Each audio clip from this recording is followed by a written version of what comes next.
your favorite shopping destination, Value Zone Hypermart. ఇప్పుడు మన అమీర్పేట్ లో పిల్లర్ నంబర్ 1081 వద్ద.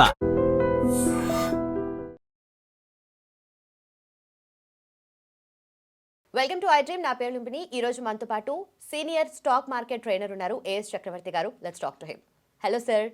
సో లాస్ట్ వీక్ మనం చేసిన నిఫ్టీ అనాలిసిస్ అనేది ప్రాపర్గా ఆన్ పాయింట్ ఉండే అండ్ అమేజింగ్ రిజల్ట్స్ ఉన్నాయి, చూసాం కూడా. సో ఇప్పుడు చూస్తుంటే లాస్ట్ మనకు నిన్న చూసుకుంటే 24,650 దగ్గర క్లోజ్ అయింది. అండ్ కమింగ్ వీక్ మనము ఎలాంటి లెవెల్స్ ఎక్స్పెక్ట్ చేయొచ్చు అండ్ ఏ అంశాలు ప్రభావితంగా ఉంటారు? ఫస్ట్ ఆఫ్ ఆల్ మీకు లుంబిని గారు, మీకు తర్వాత ఈ అవకాశం కల్పించినందుకు ఐ డ్రీమ్ ఛానల్ వారికి ధన్యవాదాలు చెప్పుకుంటూ కార్యక్రమం స్టార్ట్ చేద్దాం. లుంబిని గారు, వాస్తవంగా మనం చెప్పినట్టు నిఫ్టీ లెవెల్స్, రెసిస్టెన్స్ లెవెల్ అద్భుతంగా వర్కౌట్ అయినాయి. మనం ఏ లెవెల్స్ అయితే చెప్పాం ఆ లెవెల్కి వెళ్ళి రెసిస్టెన్స్ క్రాస్ అవ్వడానికి ఆయనకి తిరిగి వచ్చేసినాయి. సో నిన్న ఫ్రైడే మార్కెట్ నిఫ్టీ 24,655 మీద క్లోజ్ అయింది. నెక్స్ట్ వీక్ నిఫ్టీని అసలు ముందు ప్రభావితం చేసే అంశాలు ఏదో చెప్పి తర్వాత మనం డెప్త్ లోతుకి వెళ్దాం. నిఫ్టీ లెవెల్స్ డిస్కస్ చేద్దాం. ఫస్ట్ ఆఫ్ ఆల్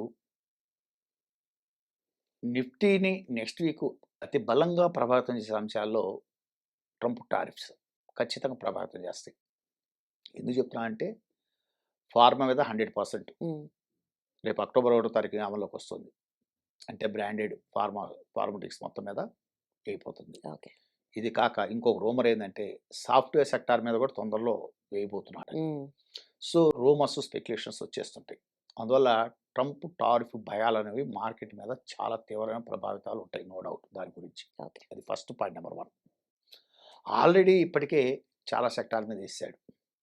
మీకు ఇవాళ డైమండ్ సెక్టార్ కానీ, జ్యువెలరీ అంటే డైమండ్ జ్యువెలరీ కానీ, తర్వాత అగ్రికల్చర్ సెక్టార్లు అంటే ఫర్ ఎగ్జాంపుల్ మీకు ఆక్వా సెక్టార్ చూడండి, ఆక్వా ఇవాళ ఎట్లా ఉంది, ఫిష్ అండ్ ఆక్వా చాలా దారుణంగా. తర్వాత టెక్స్టైల్, లెదరు, ఇప్పుడు ఫార్మా, నెక్స్ట్ సాఫ్ట్వేర్, చాలా సెక్టార్లు అనేటువంటివి ట్రంప్ టారిఫ్ ఎఫెక్ట్కి గురవుతాయి, నో డౌట్. అవన్నీ ప్రభావితం చూపిస్తాయి. రెండోది వచ్చేసరికనండి సెప్టెంబర్ 30వ తారీఖున ఎక్స్పైరీ, మంత్లీ కాంట్రాక్ట్లన్నీ ఎక్స్పైర్ అయిపోతున్నాయి. దాని ప్రభావం కూడా తీవ్రంగా ఉంటుంది. ఎందుకంటే ఒక రోజుకి లక్షల కోట్ల టర్నోవర్, మినిమం మీకు 40,000 కోట్ల రూపాయలు నడుస్తుంది ఫ్యూచర్ మార్కెట్లో టర్నోవర్. ఆప్షన్స్లో 60,000 కోట్ల రూపాయల టర్నోవర్ వస్తుంది. ఇవన్నీ కూడా రేపు నెలలో అంటే సెప్టెంబర్ 30వ తారీఖున ఈ మంత్ కాంట్రాక్ట్ మొత్తం ఎక్స్పైర్ అయిపోతున్నాయి. అందువల్ల దాని ప్రభావం తీవ్రంగా ఉంటుంది. మూడోది వచ్చేసరికి ఆర్బీఐ పాలసీ మీటింగ్ ఉంది అక్టోబర్, మీకు సెప్టెంబర్ 29, 30, అక్టోబర్ 1వ తారీఖు వరుసగా 3 రోజులు ఆర్బీఐ మానిటరీ పాలసీ మీటింగ్ ఉంది. ఈ 3 అనేటువంటివి నిఫ్టీ మీద నెక్స్ట్ వీక్ ఖచ్చితంగా వాటి ఇంపాక్ట్ ఉంటుంది. మళ్ళీ once again repeat, first Trump tariff భయాలు, 2 ఆర్బీఐ మానిటరీ పాలసీ మీటింగ్ అంటే సెప్టెంబర్ 28, 29, 30, అక్టోబర్ 1వ తారీఖు మీటింగ్స్. సో మూడోది వచ్చేసరికి మీకు expiry. We are very near to the expiry. ఇంకా 2 రోజుల్లో మంగళవారం, నెక్స్ట్ వీక్ మంగళవారం expiry, September 30th expiry. So that's ఈ 3 ఇంపాక్ట్ ఉంటుంది నిఫ్టీ మీద. సో ఏది ఏమైనా నిఫ్టీలో పొజిషన్స్ తీసుకునే వాళ్ళు కొంచెం ఆలోచించి ఆచితూచే పొజిషన్ తీసుకోవడం అని చెబుతున్నాం. తర్వాత వన్ మోర్ ఇంపార్టెంట్ పాయింట్, ఇది purely education video, education purpose base చేసుకొని చెప్తున్న వీడియో. మనం ఇక్కడ నిఫ్టీ లెవెల్స్ ఇవన్నీ డిస్కస్ చేస్తోంది, జాగ్రత్తగా చెప్తోంది ఏంటంటే ఒక ఎడ్యుకేషన్ పర్పస్. అంటే ఈ యొక్క వీడియో చూసినటువంటి వాళ్ళకి మనం నిఫ్టీ పొజిషన్స్ లాంగ్ వెళ్ళమని కానీ షార్ట్ వెళ్ళమని ఎలాంటి రికమెండ్ చేయట్లే. సో ఈ లెవెల్స్ను ఎడ్యుకేషన్ పర్పస్గా తీసుకొని ఈ లెవెల్స్ మీరు గమనించుకోండి అని చెప్తున్నాం. అంతవరకు మనమే రికమెండ్ చేయట్లే ఎవరికి. తర్వాత ఇప్పుడు నిన్న నిఫ్టీ మనం 24,655 క్లోజ్ అయిందన్నాం కదా. నెక్స్ట్ లెవెల్స్ చూద్దాం. నెక్స్ట్ వీక్లో రెసిస్టెన్స్ 1, రెసిస్టెన్స్ 2, రెసిస్టెన్స్ 3 3 లెవెల్స్ చూద్దాం. అదేవిధంగా సపోర్ట్ 1, సపోర్ట్ 2, సపోర్ట్ 3 3 లెవెల్స్ చూద్దాం. ఫస్ట్ రెసిస్టెన్స్ చూద్దాం, పైకి చూద్దాం. పైకి వచ్చేసరికి మీకు 24,850 అనేది చాలా పెద్ద రెసిస్టెన్స్ ఉంది. 24,850 చాలా పెద్ద రెసిస్టెన్స్ నిఫ్టీకి ముందే చెప్తున్నాను. అది దాటంటే అంత తేలికైన విషయం కాదు. మళ్ళీ సెకండ్ ఎపిడ్ రెసిస్టెన్స్ 1 24,850 అనేటువంటిది చాలా పెద్ద రెసిస్టెన్స్ నిఫ్టీకి. ఒకవేళ అక్కడ కొన్ని అరగంటలు కన్సాలిడేట్ బ్రేక్అవుట్ తీసుకొని పైకి వెళ్తే నెక్స్ట్ 25,050 25,050 క్రాస్ అవ్వటం అనేది చాలా చాలా కష్టం ఉంది చెప్తున్నాను.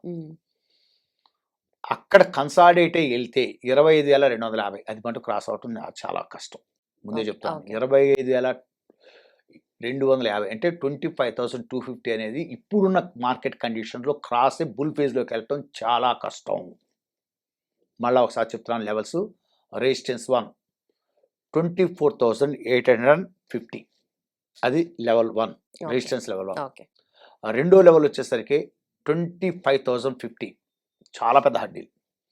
ఒకవేళ అది కూడా క్రాస్ అవుతుంది, అక్కడ కొన్ని అరగంటలు కన్సాలిడేట్ లేస్తే పైకి లేచి వెళ్తే 25,250 అక్కడ క్రాస్ చేయడం అనేది చాలా చాలా కష్టం. అది మేజర్ రెసిస్టెన్స్, అది క్రాస్ చేయడం చాలా కష్టం ఇప్పుడున్న కండిషన్స్. ఎందుకంటే కండిషన్స్ మార్కెట్ కన్సిడర్ చేసుకోవాలి. ఓకే. నిఫ్టీ లెవెల్స్ మనం ఎక్స్ప్లెయిన్ చేసేటప్పుడు అది మనసులో పెట్టుకోండి. మరి కిందకు జారితే ఎక్కడికండి?